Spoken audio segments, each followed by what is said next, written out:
Assalamualaikum warahmatullahi wabarakatuh. Selamat siang dan salam bahagia untuk kita semua. Untuk mengefisienkan waktu melalui video yang sangat sederhana ini, Bapak pengen menyampaikan beberapa hal terkait dengan perkuliahan kita. Yang pertama tadi mungkin sudah dipahami bahwa untuk kedepannya kita tidak ada lagi tugas menyusun soal, nanti ada instruksi selanjutnya terkait dengan itu. Harapan Bapak sebenarnya biar kalian lebih mengkaji beberapa materi dari sub-sub pokok bahasan, sehingga melalui meskipun dengan proses ini tidak mengurangi hikmat, tidak mengurangi makna esensi dari pemahaman kalian terhadap perkuliahan kita. Pertama, sebelum ini Bapak mengucapkan selamat menunaikan ibadah puasa bagi yang menjalankan. Semoga Ramadan kali ini meskipun nuansanya berbeda, tapi tetap tidak mengurangi konsentrasi kita menjalankan ibadah. Baik, untuk selanjutnya Bapak akan membahas satu materi dari kelompok 2 kalau tidak salah, setelah pertumbuhan fisik, yaitu perkembangan intelek dan perkembangan kreativitas gitu. Pertama terkait dengan perkembangan intelek dulu teman-teman. Nanti bisa kalian pahami, kalian dalami terkait dengan sesuai dengan materi yang mungkin kalian kerjakan ataupun yang sudah di-share teman-temannya di kelompok 2 intelek dan kreativitas. Bapak hanya mempertegas, memperdalam, paling tidak dalam memahami sub materi ya. Tentunya kita berbagai macam persepsi, berbagai pandangan, tapi tidak mengurangi persepsi ya, biar satu pemahaman terkait dengan materi kita.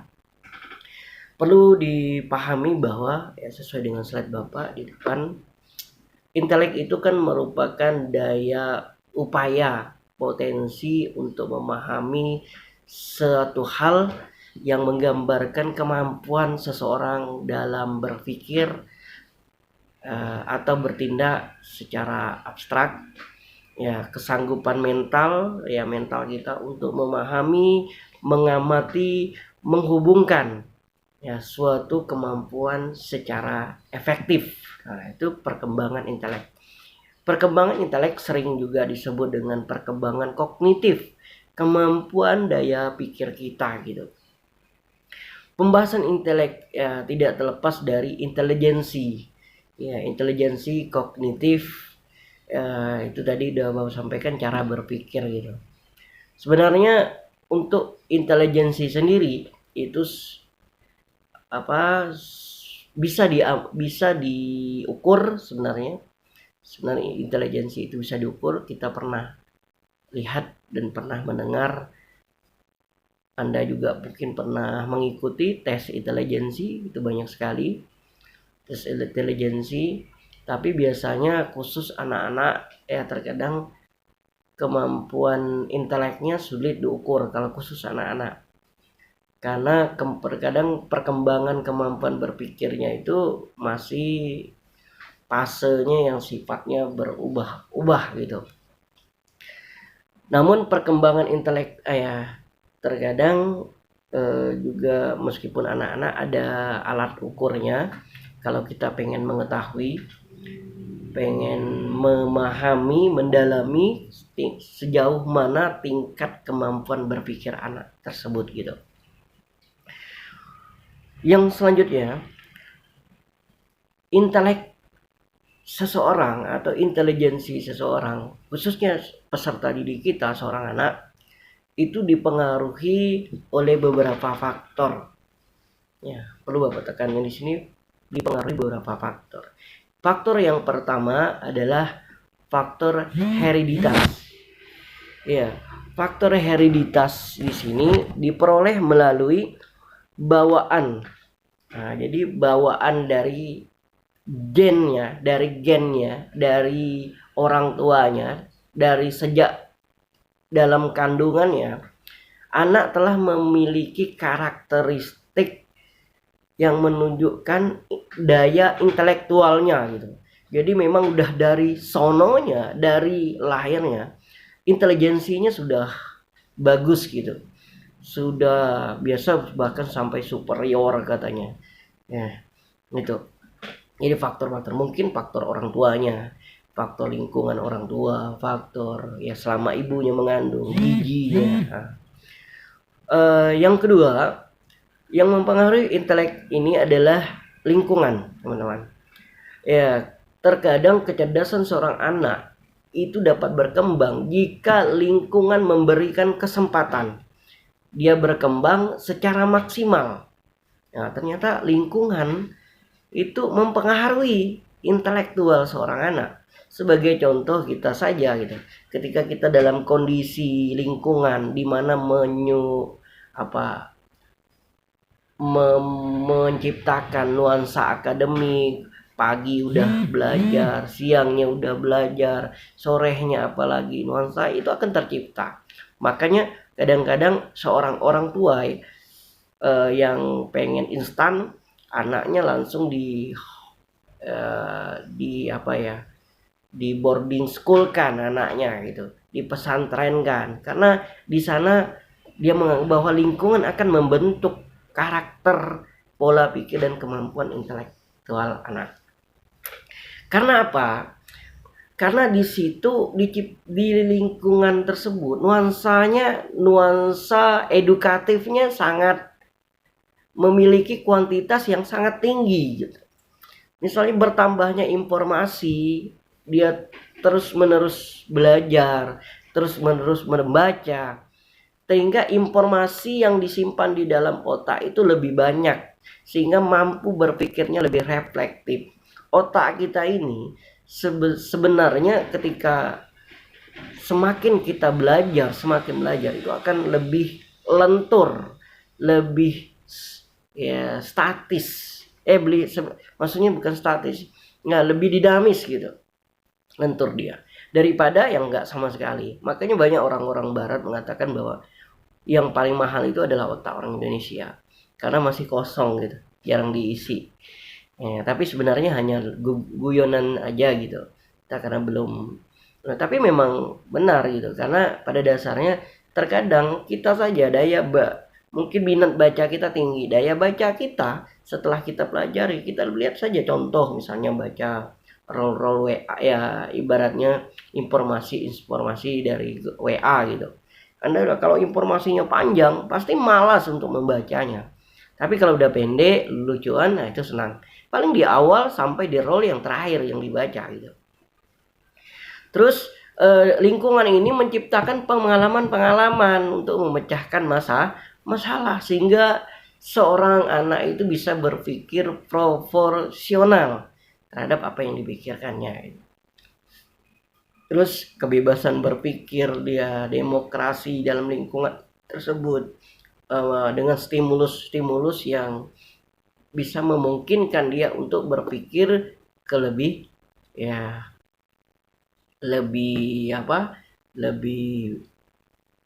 luas gitu ya, sehingga dia bisa menginternalisasikan berbagai macam problem dengan kemampuan berpikirnya berdasarkan pengalaman dari lingkungan. Itu secara spesifik terkait dengan perkembangan kreativitas teman-teman. Maksudnya bukan perkembangan kreativitas tapi perkembangan intelek ya. Jadi perkembangan intelek, masuk ke kita perkembangan kreativitas. Kenapa Bapak gabungkan antara perkembangan intelek dengan perkembangan kreativitas? Ternyata perkembangan kreativitas sangat erat kaitannya dengan perkembangan kognitif ataupun intelek seseorang. Ya, perlu Anda pahami bahwa kreativitas merupakan salah satu wujud dari pekerjaan internalisasi proses kerja otak kita gitu. Kemampuan kognitif dalam mengelola sesuatu sehingga munculnya kreativitas. Misalnya kita sebagai contoh fungsi otak kiri kita, ya tentunya berkaitan hal-hal yang sifatnya ilmiah, kritis, logis, sistematis, terorganisir, ya beraturan dan sejenisnya. Ya. Sedangkan otak kanan kita ya tentu berkenaan dengan kegiatan-kegiatan yang sifatnya nonverbal, holistik, humanistik, kreativitas, mendesain, seni, mistik, ya dan sejenisnya. Itu yang mendasari kenapa perkembangan kreativitas itu sangat erat kaitannya dengan perkembangan kognitif. Tanpa berpikir, seseorang tidak akan mampu melahirkan kreativitas.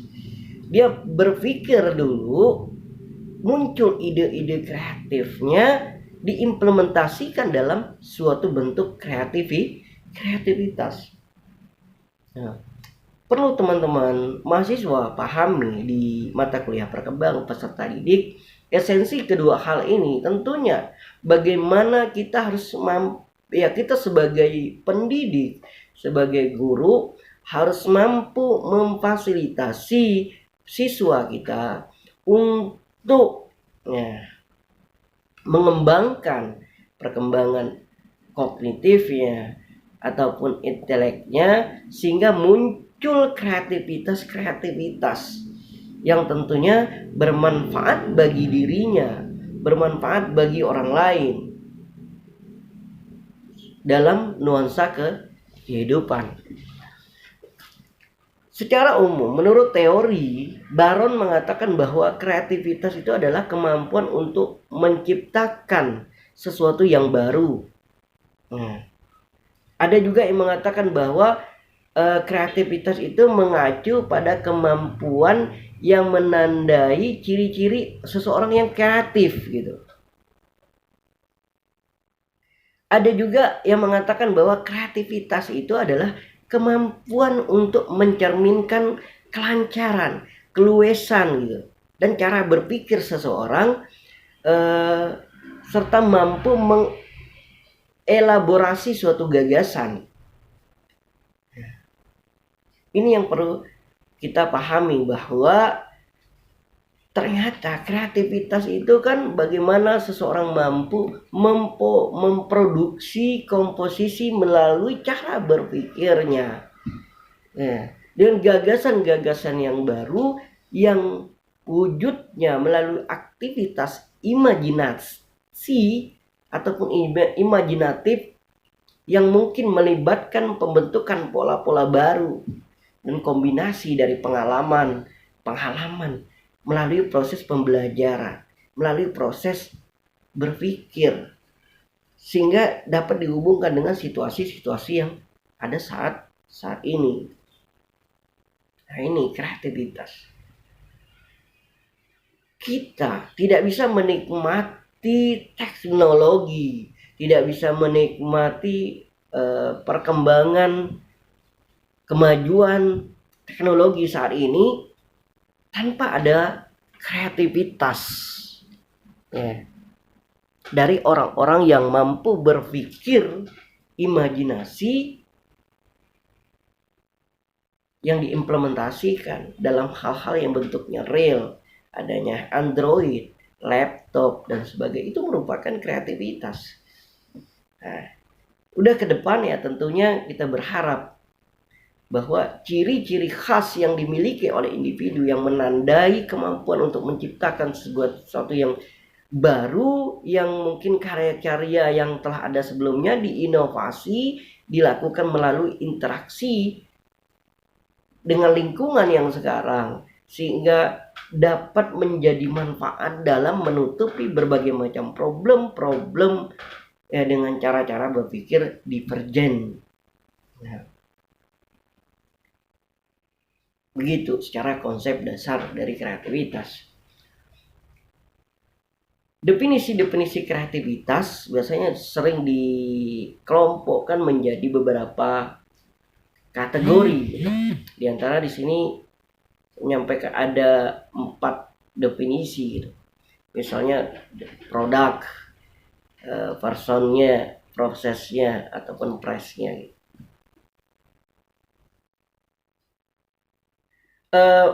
Faktor-faktor yang menentukan terhadap kreativitas ini, kalau kita pahami bahwa nyata ada 2 pendekatan sehingga dapat membedakan antara kreativitas ini gitu.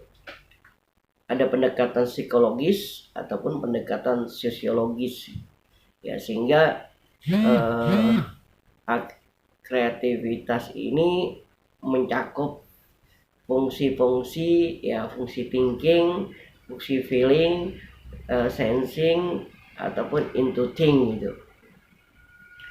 Sehingga tapi yang paling jelas adalah bahwa perkembangan kreativitas ini memunculkan paradigma baru bagi peserta didik ya, sehingga dia mampu berpikir up to date terhadap perkembangan dan mampu memprediksi berbagai macam perkembangan di masa yang akan datang gitu. Jean Piaget atau dalam bahasanya Jean Piaget itu merumuskan kreativitas ini merujuk pada tahap-tahap perkembangan individu, tahap-tahap perkembangan khususnya di kognitif ada 4 tahap. Yang pertama, tahap sensori motorik gitu, di tahap kognitif gitu. Tahap ini dialami pada usia 0 sampai 2 tahun. Pada tahap ini ya tentunya seorang anak berada dalam suatu pertumbuhan yang ditandai kecenderungan sensori motorik yang mungkin amat jelas gitu. Serta pada tahap ini tindakan anak kan berupa tindakan fisik, reflektif, pandangan terhadap objek. Ya, tentunya anak di sini belum memiliki konsep tentang diri, tentang ruang, dan belum memiliki kemampuan berbahasa mungkin dengan baik gitu. Yang kedua, tahap kognitif ini tahap praoperasional, di mana tahap ini berada pada usia anak 2 sampai 7 tahun, di mana perkembangan kognitifnya memperlihatkan kecenderungan yang ditandai dengan suasana intuisi ataupun sering kena intuitif dalam semua perbuatan rasionalnya mungkin tidak didukung penuhnya oleh pemikiran, tetapi baru unsur perasaan, kecenderungan alamiah, sikap-sikap yang diperoleh dari orang-orang yang dianggapnya berkesan dan lingkungan sekitar yang dikenalnya gitu. Yang ketiga, tahap operasional konkret, di mana berada pada usia 7 sampai 11 tahun, di mana pada anak ini sudah mulai menyesuaikan diri dengan realitas konkret dan sudah mulai berkembang rasa ingin tahunya. Mengenai kreativitasnya juga menurut Jean Piaget sudah mulai berkembang ya, anak sudah mulai mampu menampilkan operasi mentalnya, mampu berpikir logis, mulai mampu memelihara identitas diri. Terus tentang ruang lingkup, sudah amat menyadari bahwa anak sudah mulai memiliki rasa malu ya, sudah mulai memahami keadaan masa sekarang, dan mungkin sudah mulai berpijak di masa yang akan datang. Terus tahap operasional formal, tahap ini ditandai oleh anak yang pada usia 11 tahun ke atas. Pada masa ini anak udah mulai mewujudkan keseluruhan dari proses daya pikirnya gitu. Dikaitkan dengan tahap-tahap perkembangan kreativitas, di mana tahap perkembang kreativitas ini kan anak itu dimana tahap preparation, dimana tahap persiapan mengumpulkan informasi dulu, terus baru inkubasi. Kemudian ya sementara waktu masalah yang dihadapi proses inkubasi ini ya kadang-kadang berhari-hari, dimana dia timbul dulu, menganalisis dulu ya prosesnya, apa yang menjadi informasi-informasi yang diperolehnya. Kadang-kadang berhari-hari, berbulan-bulan, barulah muncul nanti di mana tahap iluminasi gitu. Mengiluminasi, mulai muncul inspirasi baru terhadap situasi melalui inkubasi tersebut gitu. Ya ibaratnya direncana proses ya masalah informasi, oh begini, diinkubasi, baru mau iluminasi dia, oh kayak gini gitu, barulah nanti verifikasi gitu. Jadi gagasan, oh saya pengen ini, saya pengen itu, saya buat ini, barulah diverifikasi secara kritis sesuai tidak dengan keadaan sekarang ini, bagaimana sebab akibatnya, bagaimana jika diimplementasikan. Itu merupakan salah satu tahap kreativitas. Yang terakhir, faktor-faktor kreativitas sangat banyak sekali faktornya. Misalnya ada usia, tingkat pendidikan kita, terus fasilitas, lingkungan. Nah itu juga mempengaruhi kreativitas gitu. Jadi mungkin hanya ini yang perlu Bapak sampaikan, 2 materi ini. Nanti untuk materi berikutnya Bapak akan juga menyampaikan intisari dari sub-sub materi. Setelah Bapak sampaikan, kalian tidak boleh hanya berpaku pada apa yang Bapak sampaikan. Kalian bebas mengunggah materi. Bapak hanya sifatnya penegasan dalam video ini yang sangat sederhana ini. Mohon maaf atas keterbatasan, mohon maaf atas kekurangan. Bapak akhiri, wabillahi taufiq walhidayah. Wassalamualaikum warahmatullahi wabarakatuh.